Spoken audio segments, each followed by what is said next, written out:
It's a brand new day, let's teach your way. It's time for Music Play. Welcome back to the Musicplay Minutes podcast. This episode is also available as a webinar with a handout and a PD certificate. All extra resources, including visual examples mentioned in this episode, can be found at workshops.musicplay.ca. Today, we had the pleasure of hosting Soniya Patel. In this episode, Soniya will be discussing what do you know about blindness or visual impairment? Types of visual impairments. Enabling success in the music room. Modifications and adaptations. Technology. Musicplay Demo and resources. Hi, everybody. I am Denise Gagne, and I'm really pleased to be able to introduce you to my friend Soniya Patel. Soniya and I go back a long ways to some of my early publications when she would email me for copies of the text so that she could braille them and read them. And that was the first time I realized I'm communicating with a teacher who's a full-time teacher who is blind, and it has astounded me ever since. So, her official biography reads, this is her 24th year teaching K-5 general music at Byers Dowdy Elementary in Lebanon, Tennessee. She has a bachelor's of music education from Middle Tennessee State University and a master's in special ed with an emphasis in teaching children with visual impairment from Vanderbilt University, as well as level 1 or certification. She enjoys spending time with her family and helping leading music at her local temple. I want to share a video, and I'm told I can share my screen, and share this video to show you what Soniya looks like in her classroom with kids. I thought Soniya would have an aide in full time with her, but she only has an assistant in with her 6 hours a week. And this is her little guys. They sound adorable. And I'm going to turn us over to Soniya, who is the best possible resource. I think Soniya is doing this webinar, so I stopped sending her people's emails to communicate about accommodations for the students that are visually impaired or blind. And we're so grateful to you, Soniya, for giving us this webinar and your time, because I know you've got a lot of wonderful information to share. Thank you so much. Thank you, Denise. Thanks for that grand introduction. I hope that I can help some people with this, and please feel free to email me with any other questions that you might have after this webinar as well, or as things are happening. Okay, so we are going to talk today about music room accommodations for students who are blind or visually impaired. And funny enough, I myself, before I was trying to do this webinar, I was trying to do some research to see what exactly was out there. You know, I have lived this all of my life, being blind myself since birth. I have lived this being blind, and that's just a part of my world. So that's just what I do. You know, I teach just as you teach. And I thought to myself, hey, I wonder what information is out there to help music teachers. To help me put together my presentation in case I was forgetting something. So I looked, and unfortunately, there's very not a lot of stuff out there that talks about elementary music in particular. I did find a couple of things that I have put in our resource section, but that you can view afterwards. But there's not a lot out there. So today we're going to talk about what you know about blindness or visual impairment. We're going to talk about those things in just a second. We're going to talk about types of visual impairment, things that you can do to help your students be successful in your music class, modifications and adaptations. We're going to talk about technology. I'm going to do a demo of the accessibility that Musicplay has done on their website. Super accessibility. And I also have some resources to share with you. Now, let's start off today by a little poll. It's a true or false little poll. So our first question, Denise already knows this answer, but most blind people use a guide dog. The answer, let's see, what kind of results did we get? Mary Lynn? My answer is false, and Okay. 96% of the people said false. So only That 4% said true. that is correct. Correct. Most people do not use a guide dog. False is the correct answer. And me personally, I'm dog phobic. So I have all the compassion in the world for them and, think that they are fabulous and marvelous for what they do for others, but they are not my choice. We didn't include this question, but I just wanted to let you know that guide dogs do not take the blind person wherever they want to go. The that is the blind person is in charge, and they must know where they're going to go. The guide dog is not magical. I know that's hard to imagine, but it is not magical. They are very smart, though. Sometimes they get trained to go a certain route, and if you go walk that route, over and over, then yes, they kind of have an idea. They know where they're supposed to go. But the next question: blind people hear better. Denise, what do you think? I think false. And what's our percentages? 53% said true and 47% said false. So I'm going against the popular opinion. Well, that's great because you would be correct. And she has not seen these questions. I will tell you, she has not seen these questions. I don't think. Well, she might have glanced at them, but I may have, but okay. But she doesn't know the answers. She does not know the answers. But the answer is false. Everybody thinks that the blind people hear better, and my kids at school think that I tell them, I'll say, boys and girls, my eyes don't work, but my ears, and they'll all say, I said, but what do I do with my ears? And they'll say, you can hear really, really good, better than anybody in the whole entire school. And I say, that's probably true. But the fact of the matter is, blind people do not hear better, but we use our sense of hearing more so than you would, because you're depending on your eyes so much. But we actually have the same amount of hearing. Next question: blind people are more likely to be musical. What's our poll results? And 41% true, 59% false, and I'm going with the false. Yeah, that is correct. But it is kind of funny that way, that there are so many blind people who are musical. Stevie Wonder, I believe, is on this slide. I think and Ray Charles and all those wonderful people. And I don't know. I don't know what it is about that, but I think maybe they develop their hearing because they compensate. Could be. Yeah. And well, but I have heard some blind people who do not have a sense of pitch. Just saying. You should be careful not to say, do you see what I mean? Or did you watch that show? So this is really close. True is 51%, false is 49%. And I don't know. I'm thinking true. I don't want to offend anybody. Well, that's what everybody thinks, but the answer is false. There is no offending, really. It's just the way we speak. And it really sounds strange to say, do you hear what I mean? Or did you hear that show last night? That's just not the way we speak. And I mean, I did watch it in my own way, so I am getting some mental imagery through it. Or do you see what I mean? That's just what we say, it just sounds kind of strange to say, do you hear what I mean? Or, something to that effect. So that is false. All blind people can read Braille.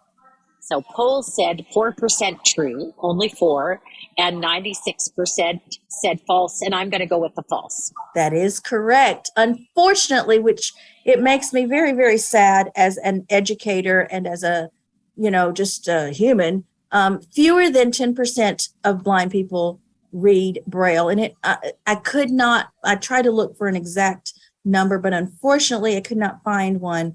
To me, it is illiteracy if a child cannot read Braille. I do understand that there are many forms of reading, I guess audio being one of them now, but there is nothing that compensates in my mind. reading letters, reading words, and experiencing as you would. So that's a very sad situation, but that's where we are, unfortunately.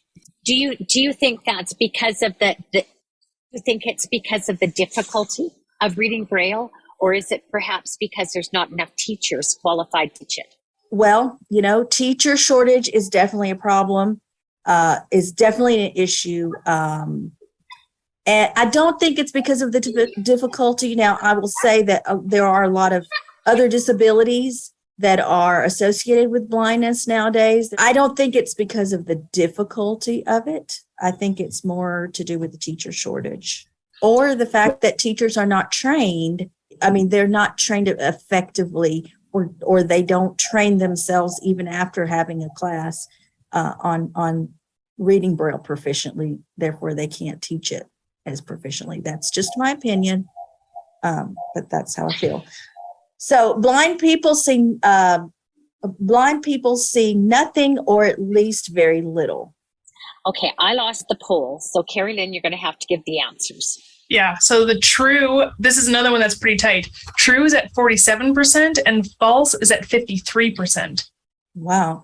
So blind people see nothing or very little.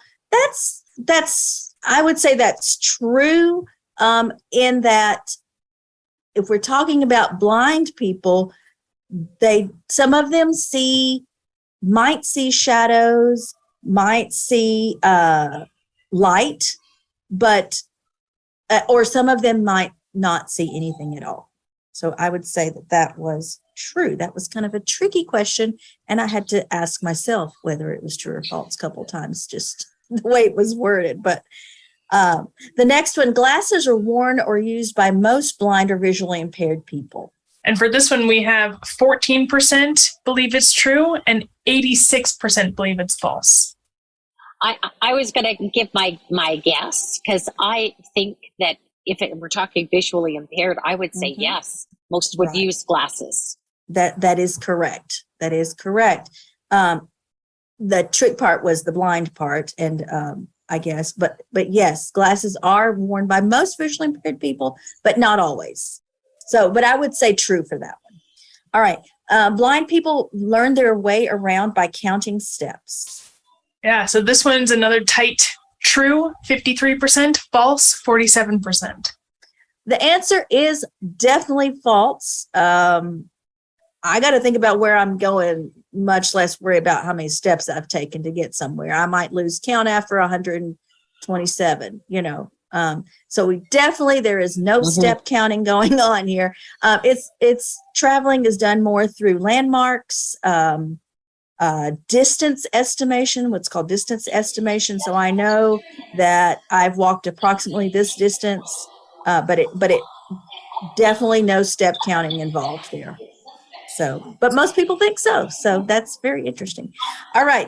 You have to know Braille in order to teach a blind student. And I think we gave away the answer to this one when you said only 10% of people know Braille. That's so right. I'm going to say no. But the question is, you have to know Braille in order to teach a blind student. And that is false. And what was our percentage on that? 94% believed it was false. Excellent. Excellent. We as music teachers, you don't know much Braille and you're teaching blind students. Teaching blind and visually impaired students will take lots of extra time, helping him or her to their room, getting back down the hall to the next class. So we've got 16% believe it's true and 84% believe it's false. And I would go with the false, because absolutely, I think it. Yeah. Yes, there will be some help that's needed, but the end result that we want to strive for is to have independent students and people. So great job on that poll. That's kind of fun. Thanks, Carolyn, for figuring that out. So now we're going to get into the meat of this. Let's talk about some types of visual impairment. So there's blindness, and we talked about some blind people have light perception, so they can see light. I do not have any light perception. Sometimes they have object perception, which means they can see that there's some object in front of them, but they couldn't tell you what it was. Okay, they can't look at somebody's face. They can't tell you who that person might be, but they might know that there's a face there or an object of some sort. Then there we have our low vision population, and those are the people that we see most, more so. It's a greater population with especially as people get older. So with people who have low vision, they see less than the normally sighted person sees, and that vision cannot be corrected by much. So the perception is there's a certain number that has to be met, and that's not so important to us right now. But just know that that is the case with low vision students.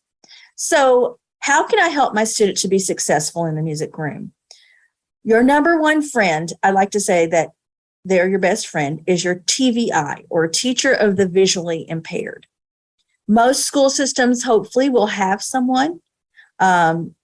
Like I said, there is a shortage, but every school system is supposed to have someone in your school system that has that qualification. And that is the person you need to go to for advice. Now, when it comes to music, that's a different story, but we'll talk about that in a minute. But in terms of accommodations for that particular student, that is your best friend.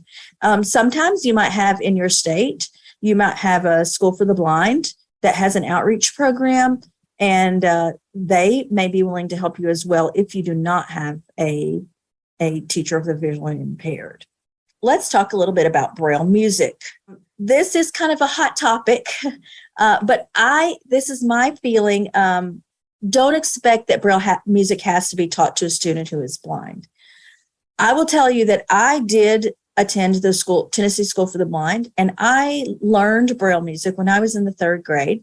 I'm so grateful to have that skill, but I was in a place where Braille music could be taught to me, and I every day, if that needed to be the case, or I forgot how much I did work on it, but it was not once a week for 10 minutes. The fact of the matter is, Braille music is like another language or code within itself. During the early elementary years, the student is trying to figure out how to read Braille, how to read what we call literary Braille, which is letters and numbers and such. The other thing is TVIs, very few of them are not trained to know Braille music or to read Braille music or to teach Braille music. Some do. I know some that have taken upon themselves to teach students, but that's later on usually.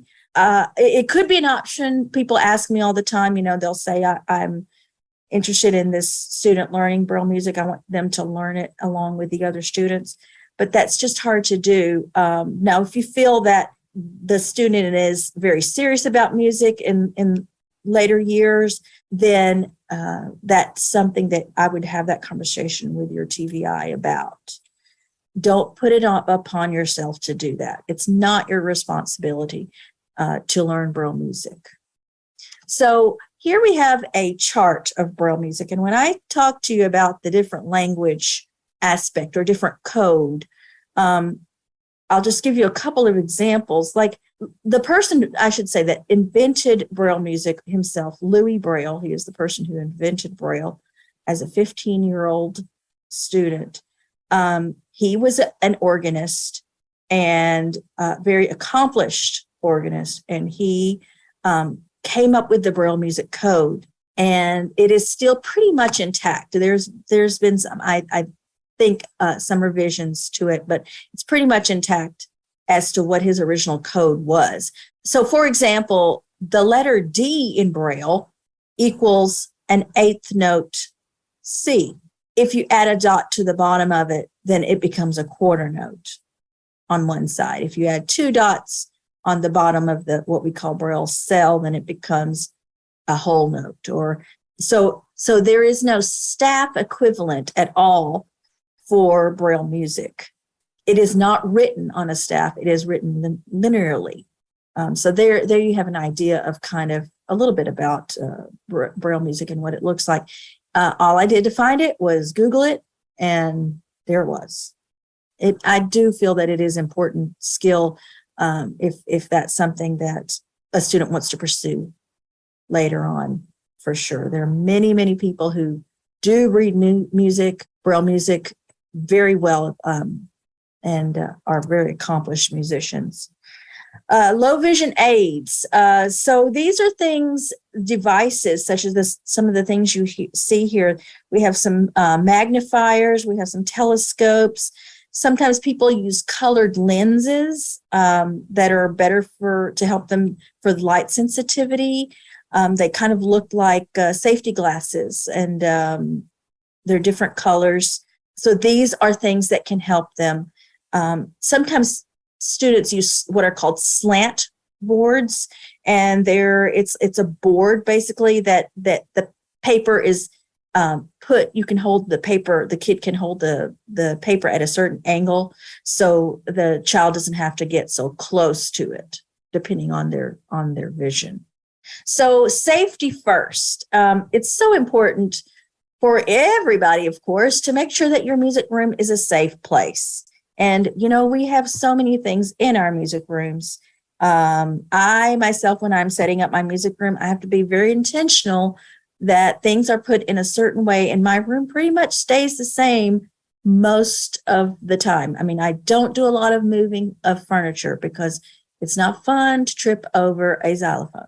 In my sub plans, I will say, please do not move any furniture. And if you do, please put it back where you found it. Finding furniture in the wrong place is not very fun.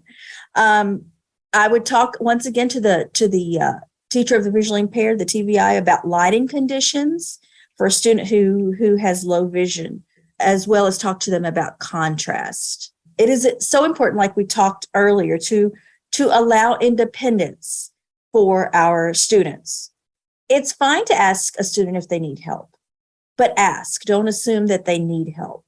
To lead a student who's blind, just ask them, would you like an arm? And usually they will take your elbow. They do not take your hand.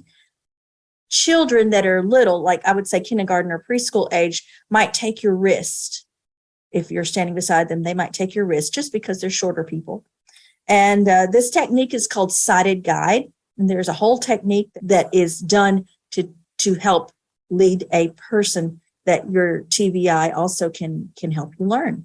Some people use their cane to travel. Students in the younger age, sometimes when they're young, they learn to use their cane, and sometimes they may bring one to their classroom. Encourage them to use it. But it depends, once again, on the situation and what's happening in the classroom. Students can follow you who are visually impaired. They can follow you just fine usually. But when you have a question, just ask the child what he or she needs. Don't assume. So this is one of my favorite parts, is about modifications and adaptations and seating. I have a grid. I wish I had taken a picture of some of the things in my classroom, but I have a grid carpet on my carpet. It's taped off. I've just taken duct tape and taped squares on my carpet and have numbers on my carpet where my students sit. And I will ask teachers to place them in their seats. And sometimes I do that for discipline issues. My number 3 spot is a special spot for my friends. It's directly in front of me. And those are my kids that I need to keep my eye on. Well, for our visually impaired students, it is important for them to sit front and center in a place where they can see. And it's also important to think about the glare in your classroom, the lighting for your students with low vision. It may be beneficial to you to have your student who is blind be close to you as well, so you can help them. When it comes to teaching movement, you can partner them with a peer. You can use what's called hand over hand, so you're actually showing them what to do with your hands. Sometimes I like to stand, if I'm trying to learn movement, I like to stand behind the person and feel their hands and see how they're moving. Windshield wipers, that's a classic example. Windshield wipers, when I was in college, they said, when you're doing steady beat, windshield wipers. Well, I don't really know what that looks like. So I would stand behind the person and feel their hands, and then I can copy those hands. So some of the things that movements that you might take for granted, child who has blindness has never seen before. They don't know what that looks like. It's important to give clear verbal directions, and that's going to help all of your students. Manipulatives, I'm sure all use popsicle sticks. There's wonderful things called wiki sticks, which are they're like wax sticks, and you can bend them into whatever shape you need to bend them. Pipe cleaners are good. Any kind of tactile representation of concepts that you might be teaching, high and low. Magnetic music notes. In the resources, I have a great place that you can find those.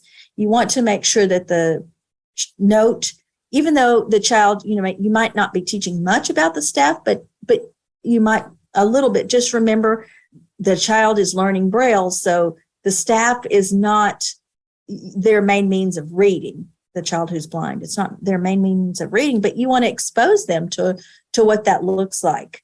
But don't expect them that's going to be their way of reading music. You could do Q for quarter, have the TVI Braille that out, Q for quarter, or EE for eighth. Sometimes I will do that. So those are letters that they know, but you can also show them using those music notes, which are the shape of the notes themselves. Contrasting colors, black on white, works for most, but not all students with low vision. And once again, ask your TVI about that. Choir, provide lyrics or recorded parts for songs. Currently, right now, I am using what's called a Braille display, and it is a device. I'll have to show it a little bit when I am not sharing screen. Where I have the Braille that I'm reading to you, the slides. I have my slides in Braille so I can read what's on the slides right now. And so you could do the same thing. You can provide the lyrics as a Word document or whatever document, and email it to your TVI, and they will get it in a format for your student. Instrument modifications. Barred instruments. You could label with Braille, or you can use other tactile materials. Remember that when they're in kindergarten, they're learning to read along with their peers. They're learning Braille along with their peers. So in the beginning, it's easy for you too to have perhaps different tactile materials for your bars. And you might want something on specific bars. If you don't want them to use all their bars, of course, we can take our bars off. We talked about hand over hand. Make sure you show them that with their mallets, how to hold them, just as we do in ORF. Practice first with your fingers. That's just a standard procedure that we've done, right? Recorder, rote teaching is good. Hand over hand once again. And when I was in ORF level 1 many, many years ago, we used the little hole reinforcers on our arm at the time so you could kind of feel how to cover those holes on the recorder.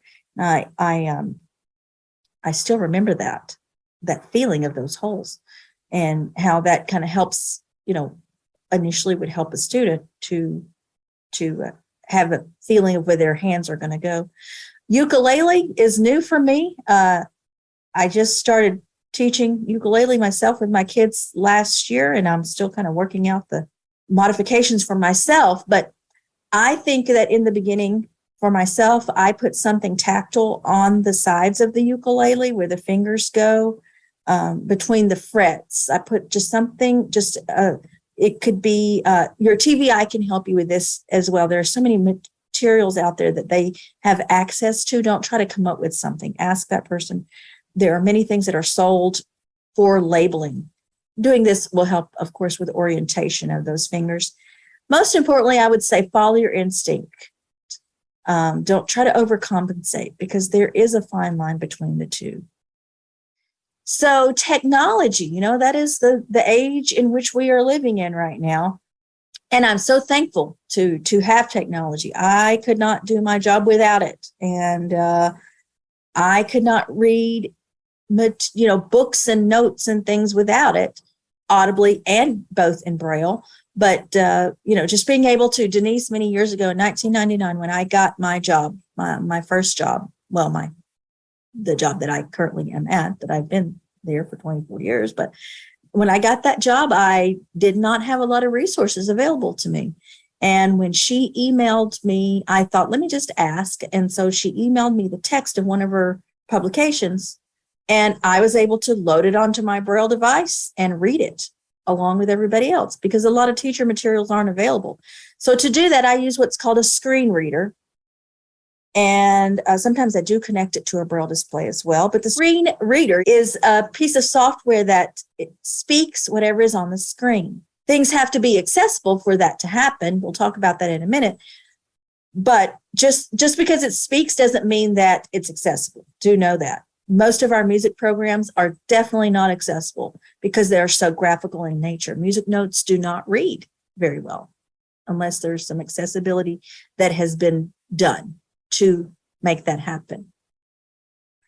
We're going to talk about a couple of different types of screen readers and how to start them. Windows has what's called Windows Narrator, and this is something that's built into Windows. You can enable it on any computer. It is not very, very robust, but it could help you when you're working with a student. I will talk about that when we do our website demo in a minute. JAWS for Windows is a piece of wonderful software that I have used for many, many years. It is very robust, as I call it. It does so much. And most of the time is purchased for students here in the United States. There are other screen readers out there as well. I didn't include everything, but there is one called NVDA. I didn't write that on here, but that's another screen reader which can be used. Once again, consult your TVI. ChromeVox, there's the shortcut key. Control-Alt-Z is the shortcut key for that. It is on the Chromebook. I have a Chromebook at work, and if I get in a real pinch, that's when I use my Chromebook with ChromeVox. If something is just not working, that's what I will use. I know I can. It is kind of difficult, I feel like, to maneuver, but if a child is trained on it, then that may be what they use. And hey, it's out there, so kudos to Google. VoiceOver for Mac, and VoiceOver is the screen reader. It is in the Apple family. Any iPhone, any Mac, any iPad has what's called VoiceOver, and it is what I use on my iPhone.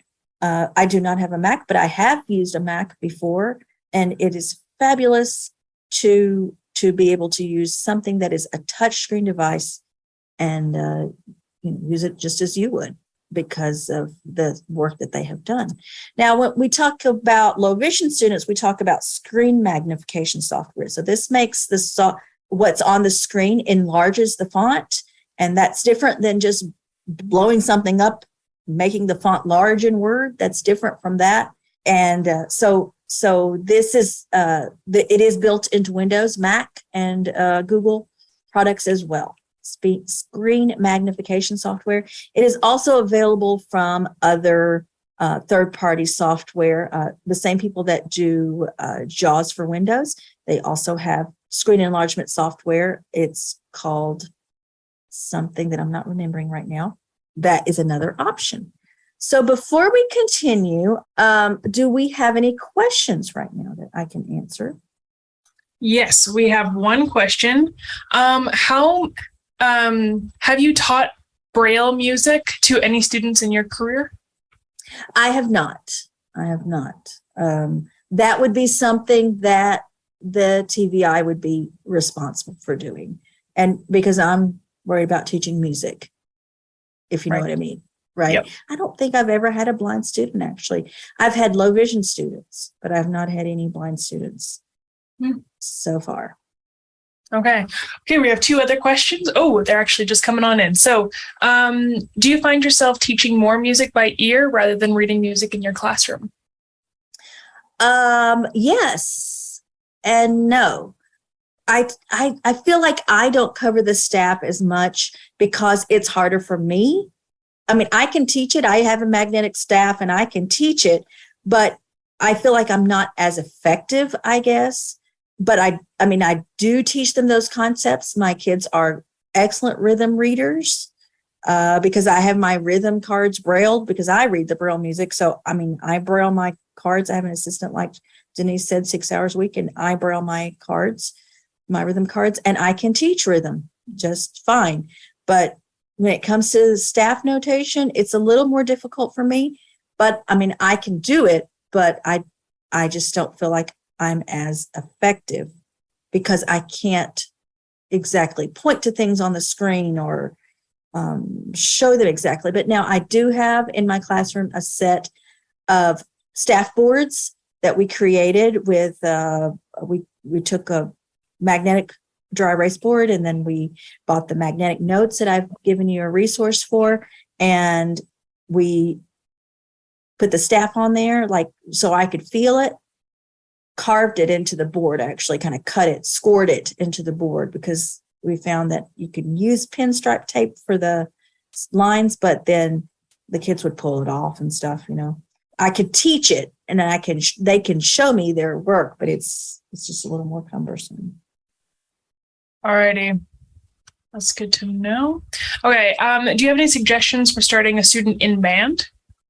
I think just having an open conversation with the band director and the TVI and them working together. Oh, many students are in band. I myself was in the marching band, and when I went to high school for a little while, I went to public high school, and I was in the pit, as they call it. But I know many students who have joined band, and it works. You know, it works for them. Once again, you know, providing those, it may be done more by ear, and that's when braille music does come into play. I think, because by the time they have an interest in music.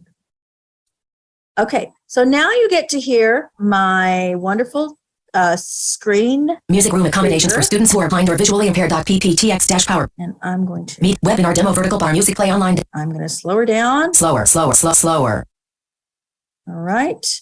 And 2. Higher or low. 1. I have created a list of a couple of things I want to show. So I do want to talk about the resources. So 2. we're Higher. going to go to one of the games here. This is the high or low game. Are we good, Miss Carrie Lynn, on screen share? Yep, I can see you and I can hear you, and it is All right. Fabulous. good. All right. So I'm logged in right now as a student. Now, I do want to say to you that Musicplay is one of the only sites that I know of that have taken the time to make their website accessible. And it is such a thrill. And I could go on, and I already did yesterday when we had our test run, and let them know how wonderful it is.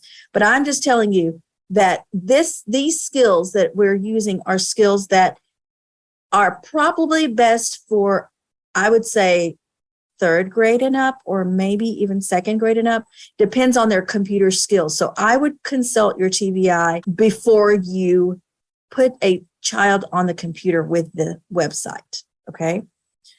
Because there are a lot of skills that they have to have. So we are on the high or low game, and I'm going to full screen. Frame. Start button. Okay, it tells me I can start. So I'm going to hit the space bar to start. Higher or low activity. So I'm going to use my arrow keys. High or low heading level 3 current question : 1. It said current question is number 1. Heading level 3 correct answers : 0/10. Well, I didn't get any answers right yet. I wonder why. High button. So here are my choices: high, Play sound again button. play sound again, Low button. or low. As you can hear, the buttons are very clearly labeled. Here's something that's not very clearly labeled. Appears to say : Musicplay online graphic. That was something Google did. It says, appears to say Musicplay graphic. It appears to say that. I don't really know that, but that's what it appears to say. That's what Google says to us. So whoever the website developer is has to take the time to put those labels on those buttons. So Load. Play sound I again. kind of forgot what the sound Play was. sound. And I'm going to say High button. that is high. High or low activity heading level 3. So it automatically started playing the next one, and you heard that balloon blow sound. So I guess that means I got it right. Heading But level let's 3 correct. say- High button. Heading level 3 correct answers :1/10. Oh, yay, I got one right. High button. High. Play sound again Play button. that sound again. Low button. Low. Well, I'm going to Play sound again but high button. guess incorrectly. Oh. So you heard that there was a different sound for the wrong answer. So that is my other clue that, hey, I got that wrong. All right. So that 2 frames. would be kind of how that game would go. 13. High or low? Wrapping to wrap correct. Oh, okay. I'm going to go back High or low vertical. to our list. Visit 3. Virtual bar. So virtual BART instruments. Heading level 3 virtual tool used : BART instruments link. All right. BART instruments vertical bar music we play all online. know- BART instruments vertical bar music play online. 1 frame, 2 regions, 7 headings and 23 links. We all know that there's no substitute for BART instrument, One but for- this is a pretty good one. I tell you this, I use this in my teaching as a visual, and it's working the opposite way, I guess you can say, because I am showing the children what to do by using it as a visual. And it is great for me because Wrapping to top. Virtual R. Choose a tone set heading level 2. they can see it. So C I'm major going to button. put us, that was C major, C pentatonic button. and C pentatonic, Frame. C pentatonic button. and Tap the bars to play heading level 2. tap the bars to play. And I'm going to tab key. By the way, I do not use the mouse. I cannot use the mouse at all. Just know that. C button. All right. So C, it told me that was. And I can use the wonderful number pad. I have to turn something off on my screen reader. Off. And I can use the number pad at the top of our screen to play the bars 1 through top of, not my screen, but my keyboard. And now it's going to say something because I'm at the delete key right now, but we're just going to ignore that. C. But there's the bar. There's the bar. So this is good for any child, sighted or not, to use those number keys. So great accessibility. I can play 2 of them. Our typical pattern. Okay. I can do that. All right. So that is the BART instrument. This is a rhythm interactive. Webinar demo vertical link bow wow wow. And so I have to go to the song. Bow wow wow vertical bar music play online. Bow wow wow vertical bar music play online. And I know that I need 8 to bits go of projectable interactives heading to interactives. I hit the H for headings. link soul flat challenge. Link note name I'm challenge. hitting my arrow. Link tone I'm ladder. hitting my arrow keys. Link beat and rhythm. Did I finish that sentence about heading? What I was saying was I have to hit H for heading because the website is constructed in such a way that I can quickly get to a particular section by hitting the letter H instead of listening to every single thing on that page because there's a lot there. Link beat and rhythm. So beat and rhythm is Open where we full want to go. Jaws. We're going to full screen. Open full screen. Open bow wow wow vertical. And then Beat and rhythm activity heading level I 2. have my menu. List of 5 items. 1. Point to the beat button. That's probably not going to work so well, pointing to the beat. 2. Beat. That was a joke. 3. Clap the rhythm button. 4. Beat and rhythm switch button. That's 5. Beat or rhythm button. List end. List of 4. 6. Is it 1 sound or 2 left paren icons right paren button? okay. I'm going to 8. Create a word rhythm pattern button. show you this. Frame. Bow wow wow point. Create a word rhythm. Undo button. And so now it takes me to the boxes. Unlabeled 2 button unavailable. Okay, so it said unlabeled 2 button unavailable. So that means there's something there that's not, I don't know what it is exactly, but I can't do anything to it. I know now that is an empty box. Tommy button. So my 2 choices that I can put in the box are Tommy, Dog button. dog, Instructions button. and now it's telling me the instructions. Let's see. To do : click on the word rhythms to create a word rhythm. Use it as an intro/ending, as an ostinato, or as a B section while you sing the song. Okay, so I would like Install Tommy unlabeled I Tommy would like button. to put Tommy in the first box. Tommy button. Okay, and there it told me. I would like to put Dog button. dog in the second Dog one. button. And another dog. It didn't tell me, but that's in the works. Tommy button. And then Tommy. Tommy So button. then I'm not going to, well, I'll just go ahead and fill them all in. But unlabeled 7 So I know I button have unavailable. one more box I haven't filled in. It tells me unlabeled. Tommy dog button. Okay, and then I can go all the way to the bottom, Music play Tommy button. to the top. Dog button. Here's my first box. Dog button. Here's my second box. Tommy button. Third, Tommy button. fourth, Dog button. Dog button. sixth, Dog button. 7, Tommy button. 8. Dog Okay. button. Instruction. Well, I think I skipped a box. But anyway, you get the idea that it's reading those boxes and telling me what it is. I want to go to the next wow. activity.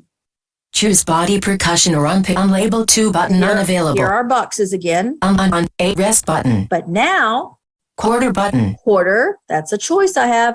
Now that's visually showing you a quarter note, but it's audibly telling me a quarter note. And that is some magic accessibility thing that they have done at Musicplay. I don't really still understand what it is, but it's different from what's called alt text. But it's something that's across the site. Anytime that there are things with notation, when it comes to choosing links and such, like under rhythm practice or any of those sections, then it will say quarter. 8th button. There's eighth, Rest button. and rest. 8th quarter And button. once again, Quarter button. I can 8th button. 8th button. Quarter button. Fill it Quarter in. button. 8th button. Okay. Quarter and then button. I Quarter can go button. back up and Choose bot. check my Quarter button. answer. Quarter, Quarter button. quarter, 8th button. eighth, Quarter quarter. button. Quarter button. 8th button. Rest button. Instructions button. Okay, so there I can kind of check my boxes and see what I have done. That is fabulous. I think that was the last one. I don't want to share my sound anymore. This is my normal speed of talk. Slide 20 heading level 1 accessibility in action. Okay, we saw this. Speech on demand. Make her be quiet. So we're going to end with some resources. All these are linked in the handout. So there are music notes there. These are the ones I have in my classroom, the smaller ones. And then there are some called mag notes. They're a bigger size of magnet. I tried to contact the company and I was not able to do so. I have included their information there, but Note Logic, but I was not able to contact the company, but they do have them Music in Motion, I think, or one of those places. I think I've seen them in Music in Motion too. Yeah. And sometimes places will say music note magnets, but they won't always be in the shape of the note. So be really careful about that. Here are some Braille music resources. That first one is like a wheel that is used shows us the print equivalent, I think, and the Braille. I'm not really familiar with it, but I did hear it off of something when I was looking through, doing some research. Feel the Beat, that was the thing I listened to about Braille music. And then Dancing Dots is a company that has software for music transcription. Then we have a few resources here that I found. This is the one by NAFME. It was really good. I'd never ran into it before, but it was a very well done presentation where I got several resources that I've included here. I have not used MuseScore. I know some people do, but I have not used it. This Accessible Ukulele Chords basically is a website which tells about what fingers to put your, what frets to put your fingers on, but it's done in a very accessible way. You can check that out. It's really good. I used it when I started learning last year how to play. The Music Education Network, it's a place that where it has just other people all across the country and Canada too, I believe, that are students, teachers, anyone that needs. It has TVIs on it. It has music teachers. It has artists, anybody, and you can get their contact information. They have a roster that does that. So that's what I have for you. That is wonderful. Wonderful. I do have a couple questions. We have somebody, they have a blind student in their third grade class, and they're just about to start reading the music on the staff, and they start with BAG. Yes. Would it be better for her to teach the student by rote? Should I provide Braille letters for her to read in the way she's familiar, or should be introducing Braille music at all? What would you? I would say Braille letters and rote teaching is good. If you want her to get an idea of the staff, there's nothing at all wrong with that. By using, you can use that magnetic staff. I just wouldn't go into Braille music a lot yet, just because the whole concept of BAG and taking that to the recorder, and then what is B exactly, that's going to be a new concept in itself. Remembering what the lines are. Yeah, we do the little mnemonic and everything, but even today, I still have to think about every good boy. Oh, B is the third line. Just that process time takes a little bit. So I would kind of introduce all of that at once. That would be my suggestion. Or, and once again, it depends on the student. If you know that they're an excellent reader, then maybe introducing just BAG and what it looks like on the music staff after you've talked about the letters, that would be okay. I have another question for, are there any music lesson Braille books to use with students that you've used? Yes, there's a couple in the resources I've put. There's that Feel the Beat one. I think I said the wrong thing about it was a webinar I heard. No, the Feel the Beat, a curriculum for teaching Braille music, that is on the resource page. That may be a place to start. I have not experienced that one, but I did hear good things about it. So it is from the American Printing House for the Blind, which is a well-known place. And there are other materials out there too. And then I think this is going to be our last question, but people are curious to know what screen reader you're using right now. JAWS. I was using JAWS. JAWS. Okay. JAWS for Windows.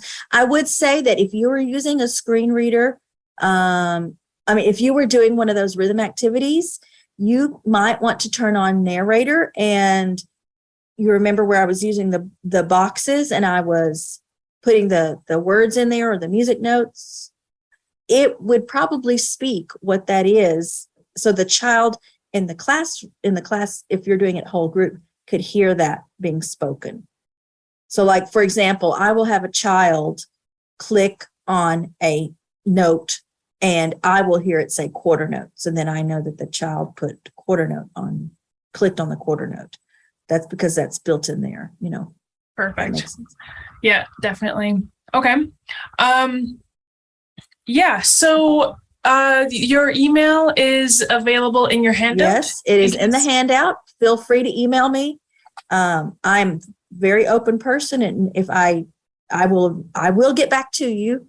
I don't mind talking to people, so I'm willing to help however I can, because I know that there's not much out there, and I feel like I'm on both sides of the coin, being a music teacher and experiencing blindness myself.